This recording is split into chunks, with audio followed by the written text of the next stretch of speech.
Jake sat at his friend's kitchen table, still clutching the rusty key he found in his pocket. His friend's mother, Mrs. Thompson, looked at him with concern. "You said Cedar Hollow Inn?" she asked, her voice trembling slightly. Jake nodded, his mind racing with questions. Mrs. Thompson began to recount the inn's dark history. Years ago, the inn was run by the Holland family, known for their kindness and hospitality. But one night, their youngest daughter, Emily, disappeared without a trace. Despite the family's desperate search, Emily was never found. The inn was never the same after that. Guests started reporting strange occurrences, whispers in the hallways, flickering lights, and the sound of a child crying. The Hollands eventually abandoned the inn, unable to bear the grief and the haunting presence that seemed to linger. Jake felt a chill run down his spine. "So, you think Emily's ghost is still there?" he asked. Mrs. Thompson nodded slowly. "Many believe she's still searching for her family, or maybe for someone to help her find peace." Determined to uncover the truth, Jake decided to return to Cedar Hollow Inn. He couldn't shake the feeling that there was more to the story, and he needed to find out what really happened to Emily. As Jake approached the inn, the sky darkened, and a sense of foreboding filled the air. He parked his car and took a deep breath, clutching the rusty key tightly in his hand. This time he was prepared for whatever awaited him inside.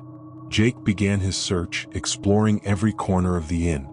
He discovered hidden rooms and old diaries that told the story of the Holland family's last days. The more he read, the more he realized how deeply the family had been affected by Emily's disappearance. In one of the diaries, Jake found a mention of a hidden passage leading to a basement. Gathering his courage, he searched until he found the concealed door. With a creak, the door opened, revealing a dark staircase leading down. Jake descended into the basement, the air growing colder with each step. His flashlight flickered as he reached the bottom, revealing a small, dimly lit room. In the center of the room was an old, dusty trunk. With trembling hands, Jake opened the trunk. Inside, he found Emily's belongings, her favorite doll, a locket with her picture, and a diary. The last entry sent chills down his spine. Emily had written about a secret game she was playing with a friend, someone who wasn't part of her family. Jake realized the horrifying truth. Emily had been lured away by someone she trusted. As he pieced together the clues, he felt a presence behind him. Turning slowly, he saw a faint figure of a little girl, her eyes filled with sadness. "Emily?" Jake whispered. The spirit nodded, tears streaming down her face. Jake promised to help her, and together they retraced her steps. As they did, the spirit of Emily began to fade, her expression softening into one of peace. As Emily's spirit found peace, the oppressive atmosphere of the inn lifted. The flickering lights steadied and the whispers ceased. Jake felt a sense of relief wash over him, knowing he had helped a lost soul find her way.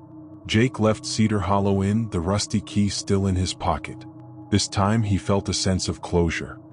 He knew the inn's dark history would never be forgotten, but at least now Emily's spirit was at rest. As Jake drove away, he glanced back at the inn one last time. The sun was rising, casting a warm glow over the building. The Cedar Hollow Inn stood as a silent witness to the past, its secrets finally laid to rest.